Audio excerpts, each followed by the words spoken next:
Bismillahirrahmanirrahim. We begin with Allah's blessed name, praise Him and we glorify Him as He ought to be glorified.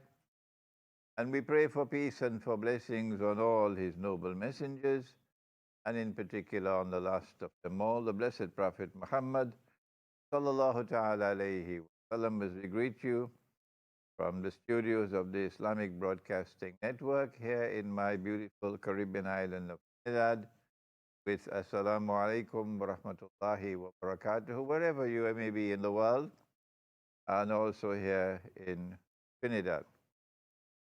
It is Yawmul Ahad, the day of Sunday, the first day of the week, and I'm already sleepy. So I have some coffee here to keep me awake. Not the kind of bun Yemeni I used to get in Kuala Lumpur from the Yemeni shops, but it's not bad. Coffee here in Trinidad. Have a change in our live broadcasting. Inform you that it's no longer the YouTube live broadcasting on IBN Master, but now it's now changed IBN at the bottom of the screen. So IBN TV for live streaming, and also IBNTT.com for live streaming. Don't have many more programs before I travel, and today you can call, from anywhere in the world you can call. We will interrupt the program to take your calls. You can also call from Trinidad if you're awake and not sleeping on the Sunday morning. On the last occasion, there was a call from, I don't want to country, someone who called a question, Dajjal, whether Dajjal was sin, and whether Dajjal is son of Iblis, son. And I did not have the time to answer that question on my IBN broadcast, but I did answer it from my sitting room, and that answer is already on my YouTube channel. If you have any questions on the answer that I gave, you can also call today on that subject, and we try to answer. As I said to you, I will be traveling again soon, and I need your du'as. I'll be traveling for 4 months. I won't return to Trinidad until sometime in April. During this travel, I go first of all to Belgrade, where my book on methodology for the study of the Quran has been translated to the Bosnian Serbian language, with a foreword by Professor Branko Ravic from the University of Belgrade, the Faculty of Law, my friend Branko. And it's been published by a publisher in Belgrade. And I'm going to Belgrade for the launch of that book. I'm going to be flying through London to get to Belgrade. I have to stop over for a few hours to change my flight in London, and then on to Geneva, and then on to Belgrade.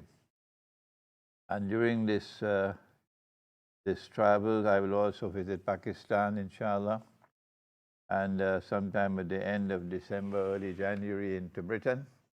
But remember that travel is always dangerous for me. I always make dua to Allah, and He always takes me safely, and He always brings me safely back home. So we give thanks to Him for His kindness to me, and I give thanks to all of you for the du'as that you've been making for me.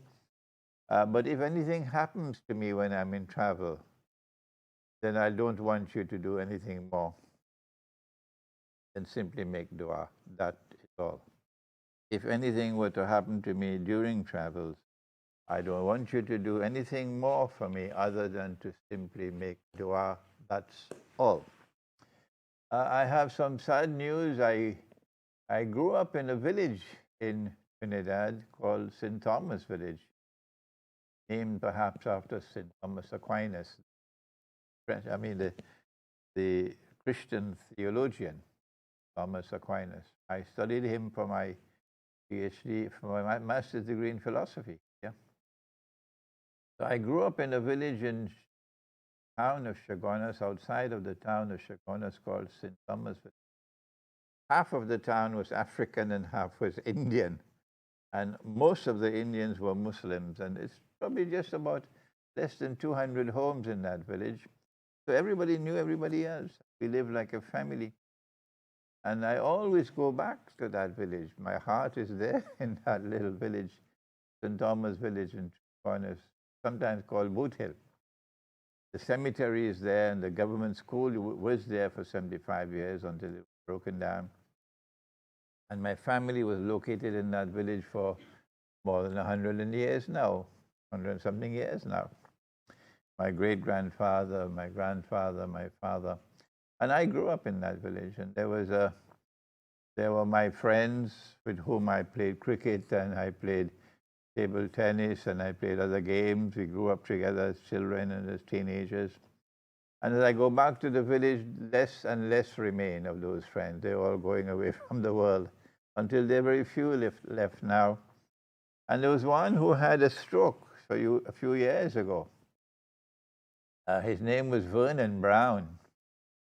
Vernon Brown. We used to call him Browns, and sometimes people used to call him Muggs.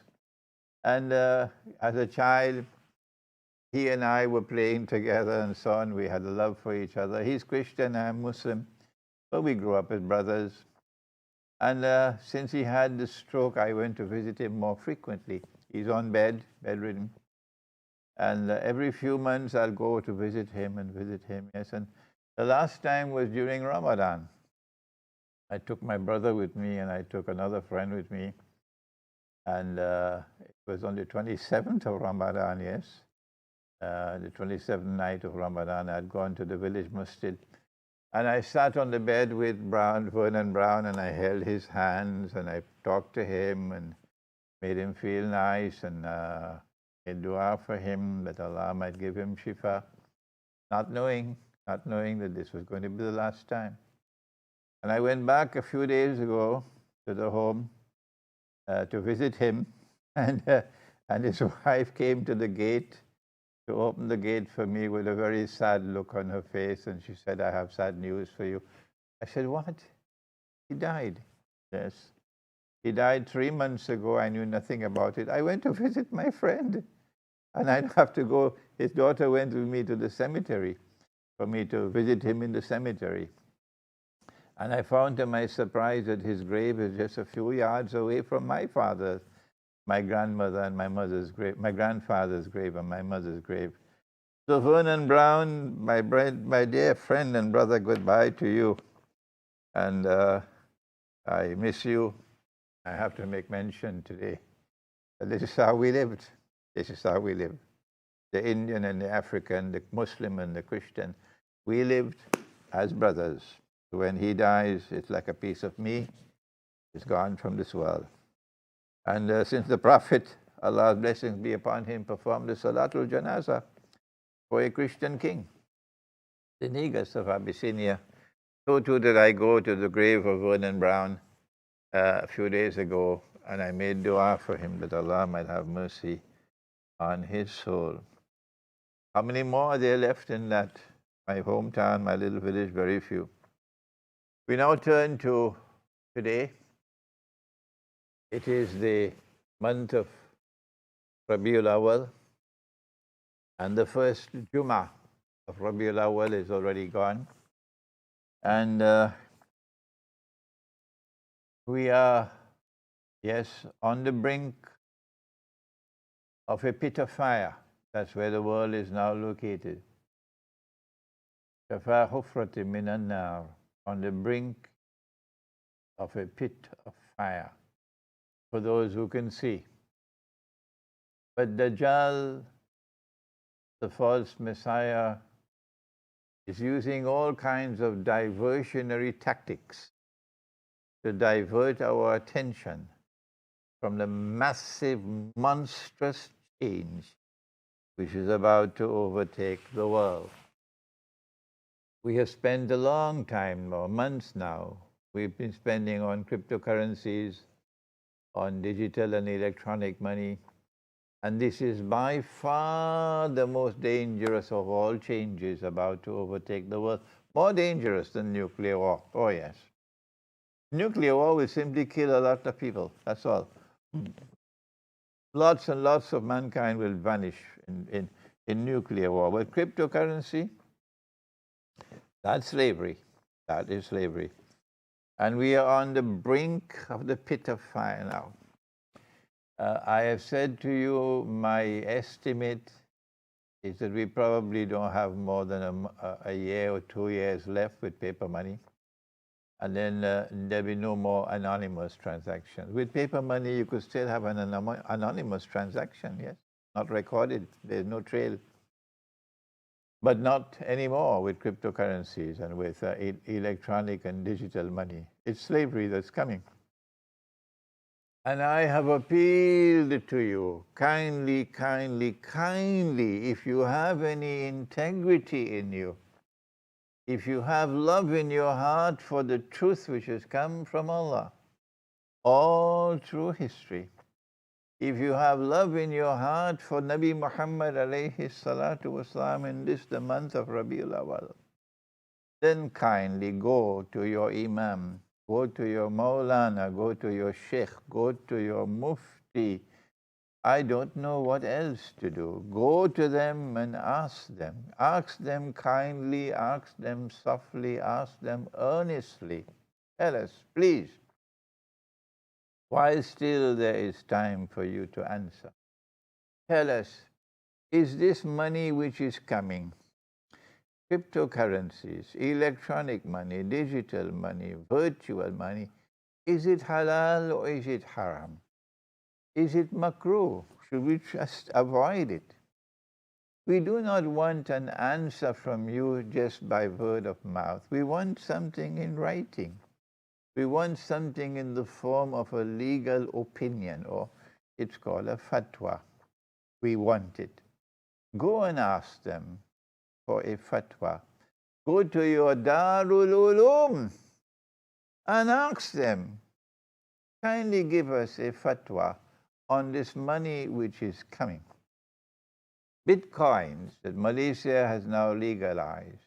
Iran, I understand, is preparing to legalize in the sense of recognizing it as legal tender. Ask them, is this halal money or is it halal to be used as money or is it haram to be used as money? Go and ask them for an opinion. And while you are there with them, you can also ask them, what about the money which we've been using for the last 100 years? Since the Europeans invaded our territories and by the point of a naked blood-stained sword, and in unjust wars they defeated us and they colonized us. And then they took gold and silver coins out of the market and they replaced it with this paper money. And then they gave us the Bretton Woods Accord and the International Monetary Fund and His Majesty the US dollar as the international currency, replacing the sterling pound. And then came the petrodollar. And now we're being told there's a petro yuan coming. Is this paper money halal or haram that we've been using all this time? Can we use the paper money to pay our zakat? Ask them. Give us a fatwa.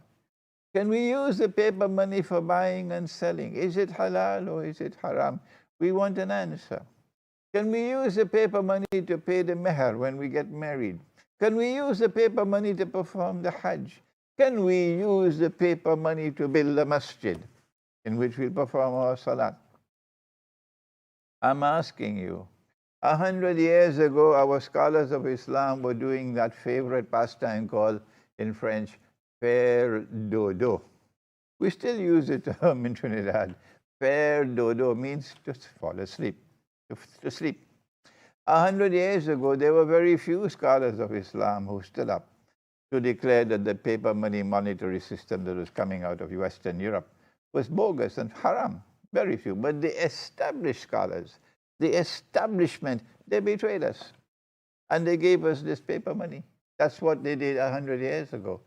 And now 100 years later, we are on the brink of a pit of fire. And before I go in my grave, I want it to be recorded in my book that I begged you, go and ask your scholars. They cannot avoid giving an answer. Force it from them. They must answer you. Tell us, is it halal or is it haram? We are on the verge. If you want to offer any comments, you can call on the subject. If you want to ask any questions, you can also call and ask any questions on the subject. We don't have much more time. I just have a few programs and then I'll have to travel again for 4 months. I said we are on the brink of a pit of fire. That's right. And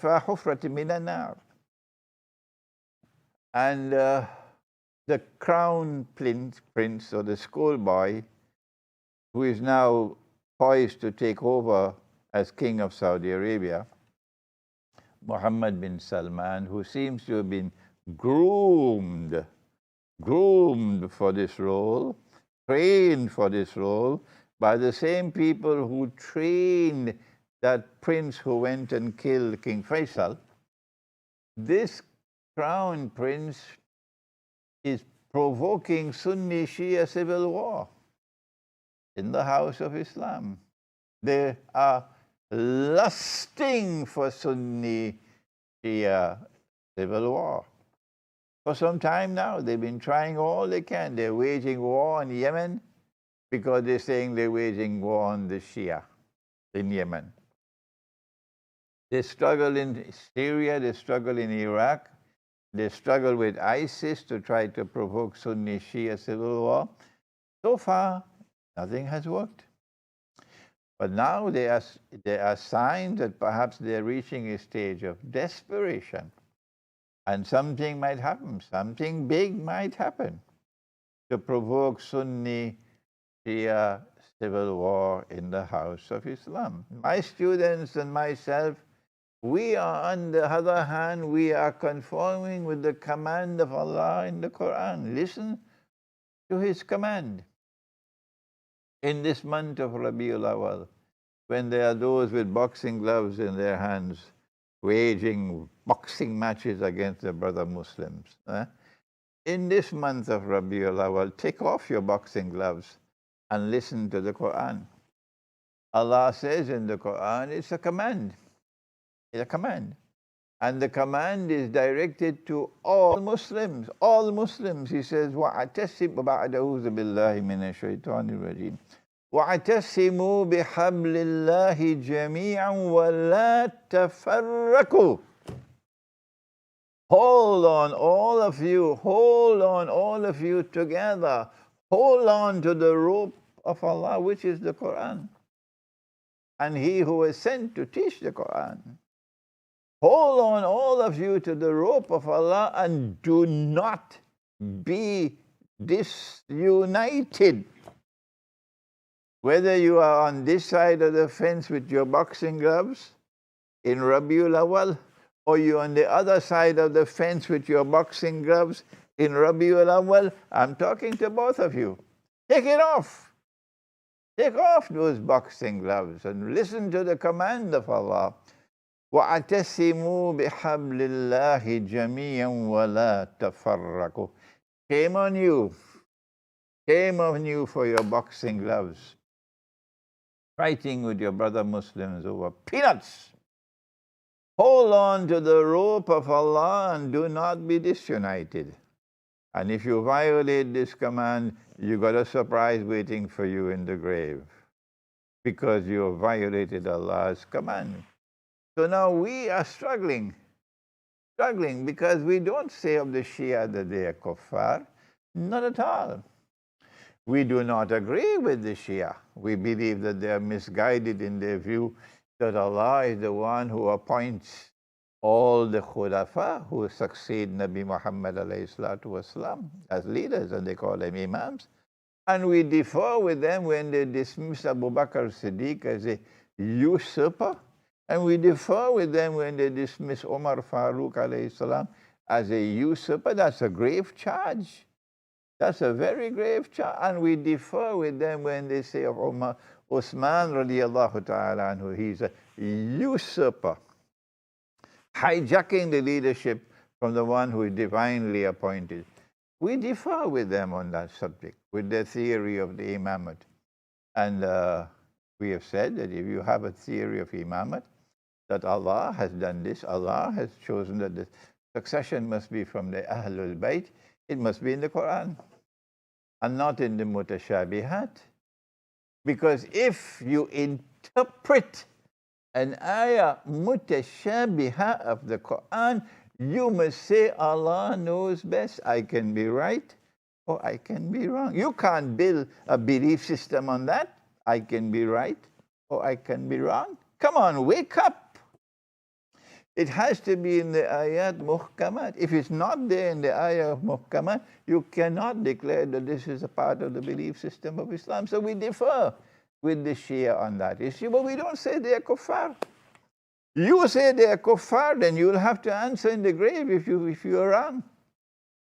And so we try to build solidarity and reconciliation between Shia and Sunni. We've been doing that for the longest while. And because we've been doing that, even though I differ with the Shia, and I don't hide it, whenever I have visited Iran, and I've visited Iran many times already, I've traveled all over Iran, I've met the Ayatollahs, I've met the highest Ayatollahs in Iran. And I've had discussions with them, and they've invariably received me with respect and with affection. That's how I've been treated in Iran. So we are on the brink of a pit of fire. Sunni-Shia civil war in the house of Islam. Excuse me a minute, I'm falling asleep, but I have to wake up. But now today, there's yet another danger. And I want to share that with you in this month of Rabiul Awal. It's the month when the Sufis celebrate the birth anniversary of the Prophet ﷺ. They call it Mawlid al-Nabi. And here in Trinidad, they say Milad al-Nabi. Mawlid al-Nabi and Milad al-Nabi. Of course, the celebration of the birth anniversary of the Prophet ﷺ is not and has never been a part of the Sunnah. No. Neither the Sunnah of the Prophet ﷺ nor of his companions. No. It is something new, and therefore it is a belief system. It is a religious institution or religious practice which is not based on the Quran and Sunnah. Not based on the Sunnah. You can use verses of the Quran to try to argue the case, but clearly it is not a part of the Sunnah. And so this is the month when the gloves come out. And this side of the fence is saying that those who do not celebrate the Milad al-Nabi, they are not good Muslims, they are bad Muslims, they are this, they are that, and the other. And they launch a war against these people. Milad al-Nabi is the time for boxing gloves, fighting them. We are the good Muslims, you are the bad Muslims. And then the other side also pick up their boxing gloves and say, these people are committing shirk, and these people are in bid'ah, and this and that and the other. And so it's like a merry-go-round every Milad al-Nabi, with boxing gloves this side versus that side. And which is why it is strange and mysterious to me that they waited until the month of Rabiul Awal. And then they waited until the first Jum'ah in Rabiul Awal. And then they chose a Sufi masjid in Egypt. And then they launched this devastating attack on the masjid. And about 300 people, this is the information we have reached us, that about 300 people were killed. Is it true or is it false? I don't have anything else to go by other than the news reports. Number one, that it occurred on the first Jummah of Rabiul Awal. Number two, it was an attack on a Sufi masjid.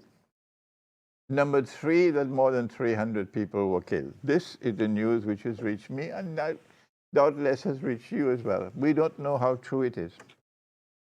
If it is true, then the news is going to spread far and wide.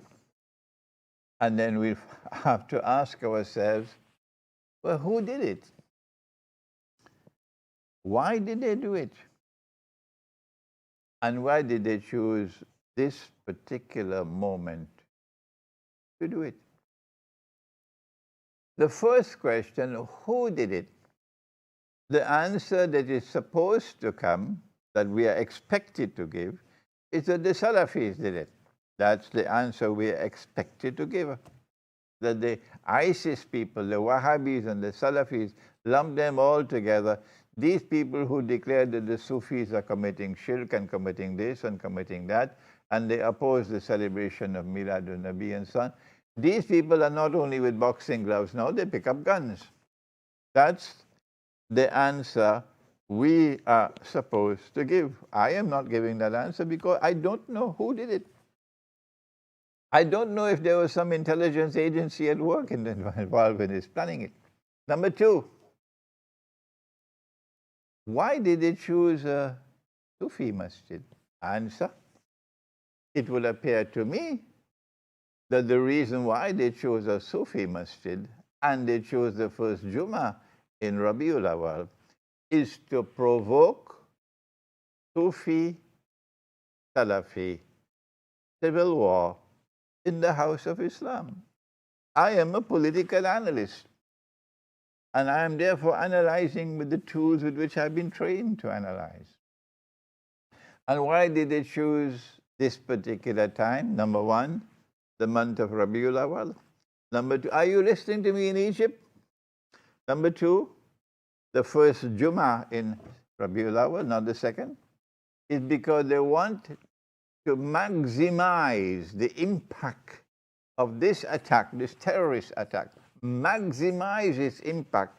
So as the days proceed now until the 12th of Rabiul Awal, the momentum will be building to a crescendo, that a wave of resentment will sweep the entire world of Sufis.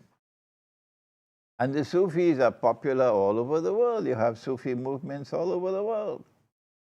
There's very great sympathy and support for Sufism around the world. Compared to the Salafi, I think the Sufis are far more numerous in number. But it is clear that as we now approach the 12th of Rabiul Awal, what is going to happen around the world is that there's going to be a build-up, increasing momentum, building to a crescendo of a wave of hostility against the Salafi, against the Wahhabi, against the ISIS and so on, lumping them all together, not remembering. I have many Salafis who are my students. Oh yes, many of them are my students. And so what we have now is that we are on the brink of a pit of fire, planned by those who want to divert our attention from something big that is coming. Yes, something big that is coming. Divert our attention with Sunni-Syiah civil war, with Sufi-Salafi civil war. How do we respond? Answer, the Miladun Nabi and the other practices of the Sufis which are not based on the Sunnah should not be used to divide the people. Do not divide yourself from your Muslim brother on the basis of a religious practice which is not firmly built on the Sunnah. Do I need to repeat that to you? For those of you on this side who have on your boxing gloves, this Miladun Nabi, I have to also give a lecture for Miladun Nabi. It will be in the Endeavour Masjid. Endeavour Masjid close to Montrose on next Jummah, the 1st of December, after Salatul Maghrib. And I intend to speak on the essential Sunnah, the essential Sunnah. So do not divide yourself from your Muslim brothers on the basis of religious practices which are not based on the Sunnah. And Miladun Nabi is not based on the Sunnah. Having the prayers for 40 days is not based on the Sunnah. No. If you divide yourself from your Muslim brothers on the basis of religious practices which are not based on the Sunnah, you are violating the command of Allah in the Quran, in which He has ordered you, وَأَتَسِمُوا بِحَبْلِ اللَّهِ جَمِيعًا وَلَا تَفَرَّقُوا. Hold on, all of you. Hold fast to the rope of Allah, which is the Quran, and the Sunnah of He who was sent to teach the Quran. Hold fast, all of you, to the rope of Allah, وَلَا تَفَرَّقُوا, and do not be disunited. Do I have to remind you of Allah's command in the Quran? Prohibiting you from dividing yourself from your brother Muslims? Do not do that. So this is how we respond to the Sufi-Salafi civil war, which is now coming. Do not divide yourself from your Muslim brothers on the basis of religious practices which are not based on the Sunnah. My teacher, Maulana Dr. Muhammad Fadlur Rahman Ansari, rahimahullah, was a Sufi Sheikh. Have I ever hidden that from you? No, not at all. I am proud to have him as my teacher. I am honored to have him as my teacher. And I cherish the very dust on which he walked. Yes, that's the status of Maulana Dr. Muhammad Fadlur Rahman Ansari, rahimahullah, who was a Sufi Sheikh of the Qadiriyya order. And if anyone is annoyed over my praise for my teacher, then I don't care for your annoyance, not at all. I don't care 2 peanuts for your annoyance, not at all. You're not going to stop me from honoring my teacher, not at all. Whatever be the price I have to pay, I'm prepared to pay for it. He was my teacher, and a greater teacher than any of your teachers that you have. And if Allah today has blessed me with whatever little knowledge I have, mashallah, mashallah, mashallah for that teacher who trained me. And he was a Sufi Sheikh. And I took the bay'ah with him at his hands to join the Sufi order, the Qadiriyya order, in 1960, right here in Trinidad, when I was 18 years of age, at the Jama Masjid in San Fernando. But today I no longer identify myself as Sufi. No. And every single thing that I teach and every single thing that I write is based on the Quran and the Sunnah. I try never, never, never to step out of the Sunnah and on the Quran when I teach and when I write. Go and check my record and you'll see. So then why do I no longer identify myself as Sufi? Even though what I teach and what I write is the essence of Sufism, meaning al-ihsan. What is the reason that I no longer identify myself as a Sufi? But if you invite me to a Sufi zikr, Naqshbandi zikr, I'll come and I'll join you in the zikr. Yes, of course.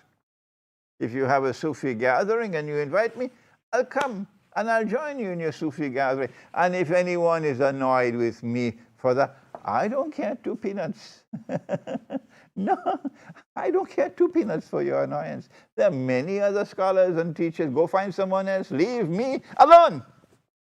I don't care for you. I don't need you if you're more learned than I am. Just go your way. If I'm wrong and you can correct me, yes, I must be humble enough to accept my mistakes. Otherwise, I'd be a fool. But simply being annoyed with me because a Sufi in a gathering invites me to join them in a zikr, and I go and I sit with them in the zikr, and you get annoyed with me for that? No, man, not at all. I don't care for your annoyance. So this is how we respond. And that is that we recognize that these religious practices are not based on the Sunnah. And as a consequence, I do not want to have to answer for them. I do not want to have to pick up any boxing gloves and wage any intellectual war to defend a religious practice which is not based on the Sunnah. And hence, I no longer identify myself publicly as Sufi. That's the only reason. That's the only reason. But other than that, what I teach and what I write is the essence of Sufism, the very essence. I don't call it Sufism. I call it al-ihsan, which is a term based in the Sunnah. Yes, al-ihsan. So this is the way I live. But if you have your Miladun Nabi program and you invite me, I will come. Yes. I will participate in it, yes, but I will not myself organize a Miladun Nabi function. Not at all. Why? Because I don't want to have to defend an institution which is not based on the Sunnah. How many times must I repeat that for you to understand? Is it so difficult to understand? What's wrong that you cannot understand it? It is not based on the Sunnah, but that does not mean that it is haram. It is not based on the Sunnah, but that does not mean that there is evil in it. No, it is when something is not based on the Sunnah and you want to insist that it is a part of religion. I don't want a part of that, because that is bid'ah and haram. When something is not based on the Sunnah, and you want to pick up boxing gloves to defend it and divide yourself from the Muslims, I don't want to be a part of that at all, at all, at all, at all, at all. I don't want to have to answer for that in the grave. No. Those who want to pick up their boxing gloves and fight battles and battles over things which are not based on the Sunnah, let them go their way. But I'm not going to do that. So, Miladun Nabi and the Sufi practices, which are not based on the Sunnah, I don't want to have to defend them, so I don't identify myself as a Sufi. But if you invite me to your zikr, I'll come and join you. And on the other hand, now you have those who their raison d'etre now is to pick up boxing gloves and sometimes pick up guns to wage war on these people who are celebrating Miladun Nabi. Oh, you are fools. I want to tell you straight to your face that you are fools, that you are dividing the ummah, and you're doing it in a destructive way over things which are not based on the Sunnah. If it is not based on the Sunnah, but they do not insist that it is a part of the deen, there's no need for you to fight a war with them. No. It is when they argue with you that this is a part of the religion, then you can say to them, this is bid'ah. So on the other side as well, if you are waging war against the Sufis because of religious practices which are not based on the Sunnah, you are also guilty of dividing the Muslims. Wala tafarraku. Do not be disunited. Look at my way. I have good relations with the Sufis. They're annoyed that I don't describe myself. Warrenville, just hold on. And I have good relations with many Salafis. Many Salafis are my students. Yes, go ahead, Warrenville. Hello? Okay, it's gone. So now then, this is the this is the problem we now face in Egypt. Warrenville, yes, hello? Hello? Oh, we have a problem with the phone there. So we have... Hello? Yes, go ahead. Hello, assalamu alaikum. Wa alaikum salam. My dear brother Imran Hosein. Yes. This is a call from Warrenville. Yes. And I'd like to say to the Muslim community that right now what is going on in the world is far more important, and what we have to deal with all these wars and what is going to take place and the nuclear war and things like that, than for people to put on boxing gloves and to deal with whether we are Sufism or Salafism or Wahhabism. And I mean, these are things that whether we believe in Salafism or Sufism is a question of our choice. And whether what type of zikr we believe in is our choice. And we shouldn't be judged based on that. We should leave that based on, Allah should judge us based on that. Okay. Yes. So, you know, the world have far more important things. And for example, the coming of Dajjal, and what are these European people trying to do to us, or these Americans trying to do to us, and the wars that they are trying to promote. So, you know, it's why these little trivial things are getting to our iman and getting to us. Yes, Warrenville, I'm very happy that you also hold the same view. Sucked into this civil war, Sufi-Salafi civil war, Shia-Sunni civil war, but rather we should be trying to build bridges between ourselves and build solidarity and unity with the ranks of the Muslims in conformity with the command of Allah in the Quran.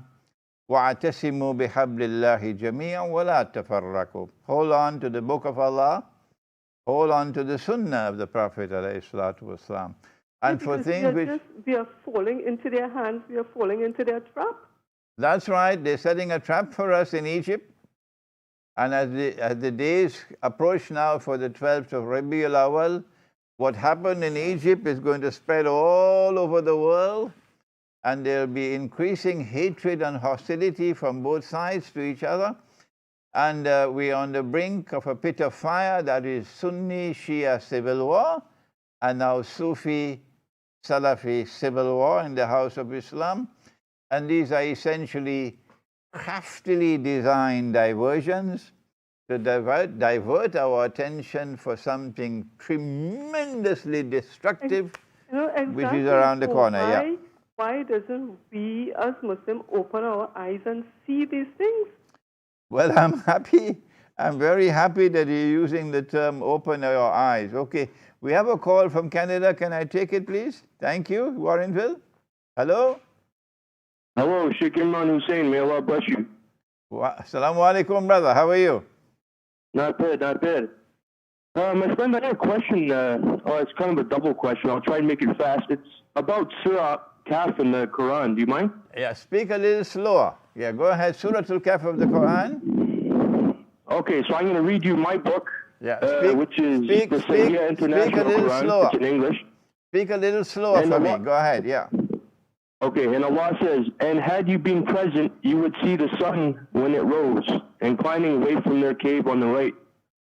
Yeah. And when it set, passing away from them on the left, while they were laying within an open space thereof, that was from the signs of Allah. Right. He whom Allah guides is the rightly guided, but he whom Allah leaves astray never will be find for him a protecting guide. Right, that's Surah Al-Kaf. And you would think them awake while they were asleep, and we turned them to the right and we turned them to the left while their dog stretched his forelegs at the entrance. Yes, this is Surah Al-Kaf. You would have turned from them in flight and been filled by them with terror. What does that mean? Yeah, what's the question? Well, when it says, if you had looked at them, you would have been turned from them in flight, you would have turned from them in flight and been filled with them by terror. Like they were asleep, but I'm just trying to figure out what Allah means by that. Okay. All right. This this question is not pertaining to cryptocurrencies and so on, nor to the Suni-Syiah or the Sufi-Salafi civil war, but it pertains to Dajjal. Of course it does. It pertains to Dajjal. It is in Surah Al-Kahf of the Quran, so we can take a few minutes to try to explain to you. Surah Al-Kahf is one of my favorite surahs of the Quran. And these young men, and remember they were young.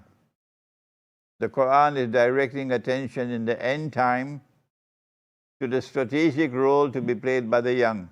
If you're young, I hope you're listening to me today. That these young men lived in a world which was essentially godless. That's right, essentially godless. هَؤُلَاءِ قَوْمٌ اتَّخَذُوا مِن دُونِهِ أَوْلِيَاءَ. Essentially godless, turning away from Allah, turning to other than Allah, turning to parliament, for example. And in the process, they were committing shirk. And these young men did not go to sleep, eat biryani and then go to sleep and say, well, no, I can't do anything about that because if I do it, they're going to say I'm a terrorist, they're going to shut down my business, they're going to put my name on a no-fly list. No, these young men stood up and they proclaimed the truth in defiance of the world. That's what they did. That is the sunnah of the young in Akhirul Zaman. If it is right, stand up for it. And if it is wrong and evil and unjust and shirk, stand up against it. That is Allah's command in the Quran. It is Surah to Ali Imran. And Allah says, بَعَدَ أَعُوذُ بِاللَّهِ مِنَ الشَّيْطَانِ الرَّجِيمِ. He says, كُنْتُمْ خَيْرَ أُمَّةٍ أُخْرِجَتْ لِلنَّاسِ. You are the best community raised for the sake of mankind. How come? تَأْمُرُونَ بِالْمَعْرُوفِ وَتَنْهَوْنَ عَنِ الْمُنْكَرِ وَتُؤْمِنُونَ بِاللَّهِ. Surah to Ali Imran. Because you have faith in Allah, you act in this way. This is the proof that you have faith. Otherwise, all that you have inside of you is peanuts. That's all. Because you have faith in Allah, amr bil ma'ruf. When it is right, you stand up for it, regardless of the price you have to pay. And when it is wrong, and it is evil, and it is shirk, and it is zulm, you stand up against it. Amr bil ma'ruf wa nahi anil munkar. This is the Quran. And that's how those young men behave. And that's the way I want you to behave who are listening to me. I want you to be men and women with backbones. Not those who will bend in servility and slavery before their masters, the slave masters who today rule the world. Allah didn't send Islam into the world to create mice. No. Allah sent Islam into the world to create men and women with courage and determination who would stand up and struggle that the truth might triumph over all rivals. These were the young men who behaved like that. And when you behave like that, they'll come against you. Life is not going to be difficult. It will be so difficult that the Prophet said that holding on to Islam will be like holding on to hot coals. If you don't feel hot coals in your hand when you hold on to Islam, it's not Islam you're holding on to, something else. Yes. Yeah. Yes, so they had to flee. And they fled to a cave. They made hijrah, and we have to make hijrah as well. We have to flee. We have to disengage. We have to withdraw. I've been saying that all the time. This is Surah Al-Kahf. And when they fled to the cave, Allah put them to sleep, and they slept for 300 years. But while they were sleeping, this is the passage you just recited. While they were sleeping, Allah caused their bodies to roll from left to right, right to left. Because the sunlight was entering the cave morning and evening. Morning and evening. So in the morning when the sunlight entered from this side, the bodies will roll towards the sunlight. And in the evening, when the sunlight entered the cave from the other side, the bodies will roll to the other side. Why? Attraction to sunlight. And the sunlight is now transformed into energy. And that energy kept the vital organs alive. I think it's called photosynthesis and phototropism, if my scientific knowledge is still intact. And so the Quran is giving us a hint that in Akhirul Zaman, in the end times, you have to turn to solar energy. That with solar energy, you'll be able to survive in the end times. If you were there and you saw their bodies rolling like this, you would have been terrified, says the Quran, and you would have fled in fright because the people are sleeping and yet their bodies are rolling. Now, where's the link with, oh my, it's very little time left. Where's the link with Dajjal? Here's the link with Dajjal. If they slept for 300 years and then woke up, then after 300 years, obviously, their beard will be as long as from Trinidad to Tobago. Huh? And their fingernails will be as long as from the IBN studio where I am to San Fernando where I live. Huh? But when they woke up and they asked each other, how long have we been here? They said maybe a day or a part of a day. So how come they didn't have eyes to see? Your fingernails are as long as from here to San Fernando, and your beard as long as Trinidad to Tobago, and you can't see that? The answer is, when they woke up, they were still the same age as when they went to sleep, even though 300 years had passed. So they didn't spend those 300 years in this world of space and time. They spend the 300 years in another world of space and time. A call from the United States, but you kindly have to wait for a minute, please. And then the fact is, in fact, they were in this world, not in another world, because morning and evening. So they were in this world of space and time. How do we resolve this contradiction, this paradox? Answer, they were in both worlds of space and time. This one and that one. Continuous movement back and forth, and that is Dajjal. Yes, United States. Hello? Yes? Sheikh Imran. Yes? Yeah, I'm from Minnesota. We have only a minute left. Okay, I wanted to ask you very quickly about Gog and Magog. Okay. As you know, the United States, the Western world is led by the Zionists. And the Soviet Union was also led by the Zionists back then. Why does it seem like they have a Cold War and they seem to be in conflict with each other if both entities are controlled by the Zionists? And for example, in Afghanistan, as you know, they were fighting the Soviet Union, and it seems like the West was assisting the native Afghans, like they say, in fighting the Soviets. So right, that okay. didn't make quite sense to me. Right, okay. We don't have the time to answer your question now because time is up, but I'll save your question for next week, inshallah, if you don't mind. The question pertains to God. We don't have the time to answer you today, all right? But I'll save your question for next week, inshallah. Before we end, I want to remind you, if you're in Trinidad, you can come and listen to me at the Endeavour Masjid in Chaguanas, in Montrose, on Jummah, the day of Jummah, Yawmul Jummah, Friday, the 1st of December, at the time of Salatul Maghrib. And I will be lecturing on the essential Sunnah, and I'll be very happy to meet with you there. I believe they're preparing dinner. I hope it's a nice pilau, inshallah. And I look forward, inshallah, to seeing you there, inshallah, next Jummah, next Friday. Assalamu alaikum wa rahmatullahi wa barakatuh.